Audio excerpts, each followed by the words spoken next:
The Labour government have come to the conclusion that there's no genocide in Gaza. Of course they would say that, because they're participants in it. Keir Starmer, David Lammy and the Labour Party are Israel's partners in crime. And now we have the evidence. From December 2023, the British government have been sending daily spy flights over Gaza to collect intelligence which they've been handing to Israel. They were the Shadow R1 spy plane and they were in the air over Gaza for 5 hours. I could track these flights leaving from RAF Akrotiri on Cyprus and coming back, but the pilot turned the transponder off halfway to Gaza. So we never knew what they were doing over Gaza for the last 18 months. But on July 28th, we noticed that a plane was flying over Gaza with its transponder on. We traced that plane back to RAF Akrotiri. We saw that that plane actually belonged to an American company called Straight Flight Commercial Leasing. What transpired was that the British government had privatized their whole Spy for Israel program. We started investigating and the whole program unraveled. MOD sources confirmed the contractor was the RAF. The MOD sources also confirmed that the intelligence that Britain has been sending to Israel has been sent to the Israeli military. And not only that, this intelligence has been sent to the Israeli military in real time. So that means when the plane is in the sky. And one of the major capabilities of the Shadow R1 plane that Britain has been sending over Gaza is target acquisition for military strikes. Britain is a participant in the military campaign, because if those British spy planes going over Gaza were about hostage rescue, why would they be flying around Khan Yunis for 2 hours? Even the Israeli government doesn't believe the hostages are kept there. Khan Yunis at the time was the center of the fighting. So what that footage looks like is an overflight for the Israeli military campaign. This changes everything and exposes why the British government were trying so hard to keep secret the flight path of their spy planes over Gaza. We don't know what intelligence the British were gathering over Khan Yunis on the 28th of July for 2 hours and handing to the Israeli military. But what we do know is that on that day in the Khan Yunis area, a 3-year-old girl called Sila Awad was murdered by the Israelis in a bombing attack on her tent. This should be evidence in a war crimes trial. MOD sources gave a sense of what the feeling was inside the Ministry of Defence itself. They said when those pictures of starving kids in Gaza came out, the UK should have stopped the programme completely, not contracted it out to a US corporation. Why did they contract it out to the US corporation? The evidence that the motive was concealment is the fact that these planes are on the block list. You can't access any information about them taking off or coming back to RAF Akrotiri. The only way we found out about the plane was when it was in flight and we were seeing its transponder was turned on over Gaza. The government currently refusing to say how much the contract with this US company is costing the UK taxpayer. That's not tenable.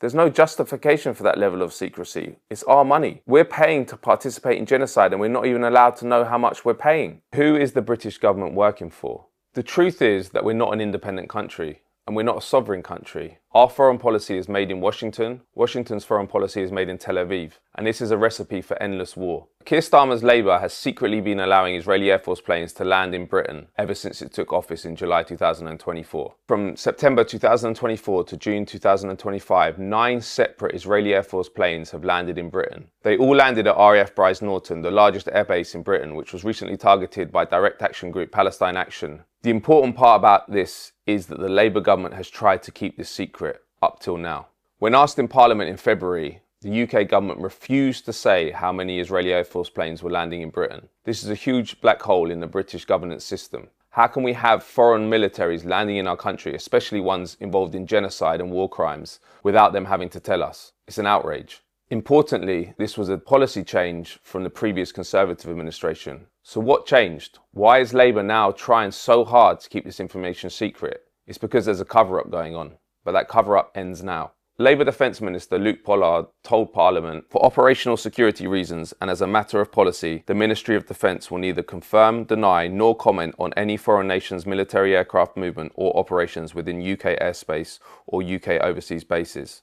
This is a lie. In February 2024, the previous Conservative government had told Parliament that 9 Israeli Air Force planes had landed in Britain in the previous 5 months of genocide. The first one landed on the 27th of September 2024. This was just weeks after Labour had suspended 29 arms licenses for Israel because they said they could be used in Gaza for war crimes.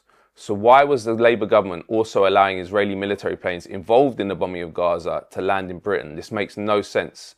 and shows that those suspensions were a fraud and a farce. And secondly, that there's a cover-up going on, that they don't want to show the real complicity of the British government in the crimes that are being committed in Gaza. This plane then landed 3 times the following months, on the 13th, the 15th and 18th of October. There was a brief hiatus after this, before it came back in March 2025. Another Israeli Air Force plane arrived in May 2025, and the final one with registration 264 arrived in June. This final plane spent 13 hours on British soil before it flew on. All 3 planes and all 9 visits have been the same plane. It's the KC-707, also called the Reem aircraft. This is an air-to-air refueling aircraft which is used by the Israeli military to refuel their fighter jets during long bombing missions over Gaza. The plane also carries a satellite communications suite which allows for secure communications with Israeli fighter jets, including the F-15, the F-16 and the F-35. This aircraft, which has been landing in the UK, thus serves a critical role for the Israeli Air Force to keep their operations in Gaza going on. So we're not only complicit in this genocide, we're participants. This Israeli Air Force plane that has been landed in the UK was also in the air over Gaza on the 19th of October 2024. This was at the same time as an Israeli fighter jet was in the air over Gaza and bombed a residential complex at Bet Lahia, killing at least 73 people. Maybe you might think an air-to-air refueling vehicle is not key to the genocide, but it is. In fact, an F-35 pilot has commented, "The most critical benefit of air refueling is it allows us to project and sustain air power. Tankers allow us to fly indefinitely. Even if I was running my power settings as efficiently as possible, I could only stay airborne for about 2 hours." We've all seen the quantity of bombing in Gaza. These air-to-air refueling vehicles are key to those fighter jets being able to stay in the air and pummel Gaza for hours on end. So why are we hosting these vehicles? I put 7 different questions to the Ministry of Defence about what these Israeli military air-to-air refueling vehicles were doing in the UK. I didn't get one response. One of those questions was, are we refueling these vehicles in the UK? They didn't respond. Another one was about what the protocol is for Israeli military planes to land in Britain. Who makes the decision? Again, no response. All the Ministry of Defence spokesman told me was, it is routine for the UK to authorise requests from international partners for access to UK bases. Then they added, we continue to work with allies and partners to support de-escalation in the Middle East. It's a sick joke. The Ministry of Defence is not being secretive to defend you. It's being secretive to defend themselves from you.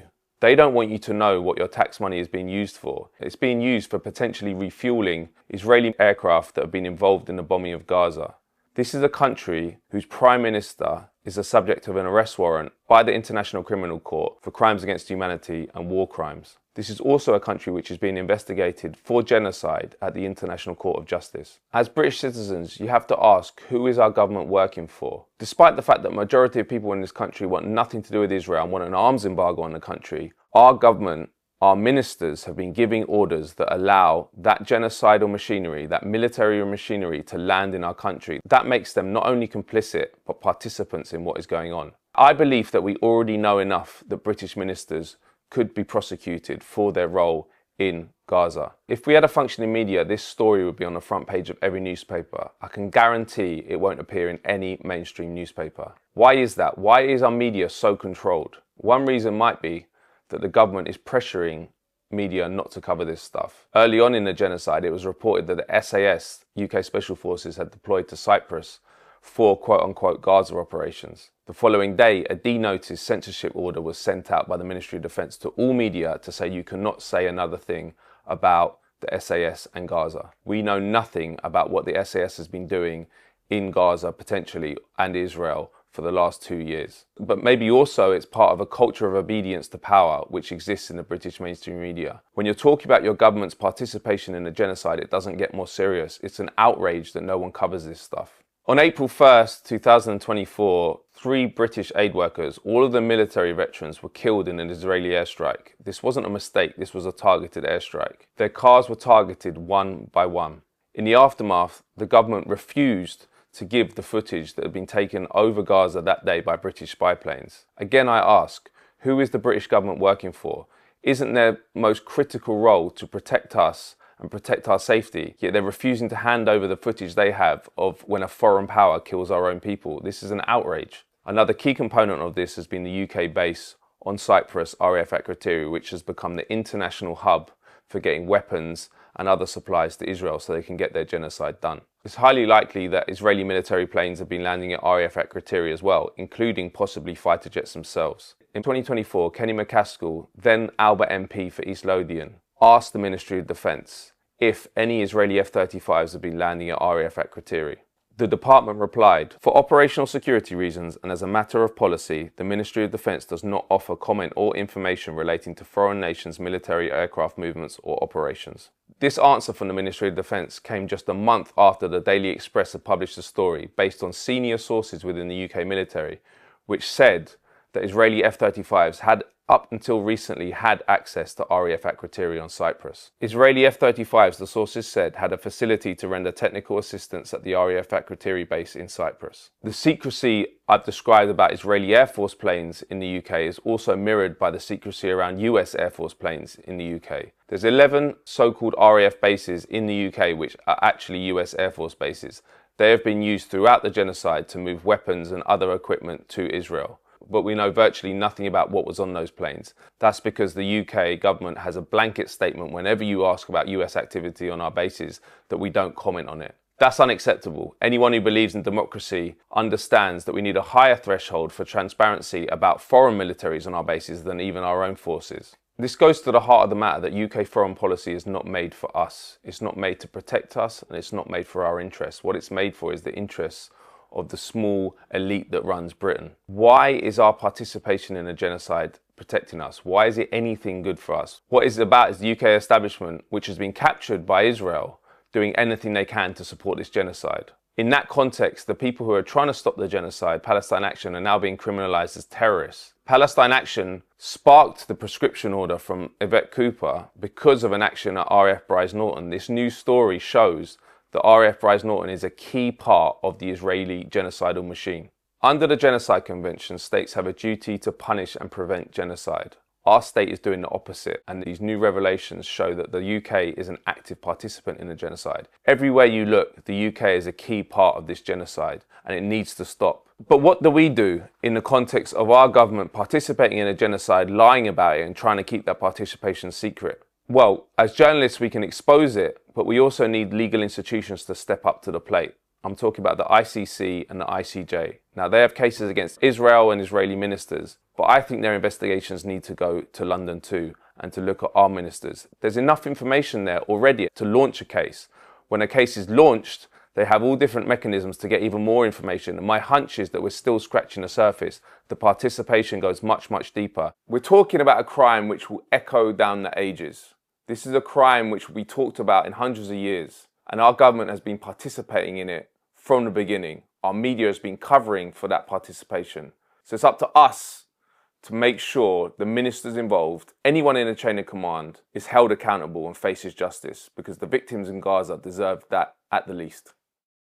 These stories never get exposed in the mainstream media, and that's a huge problem because they're keeping the population in the dark. Double Down News is one of the few organisations which is revealing these truths and sending them out to the population at large. So please support Double Down on Patreon.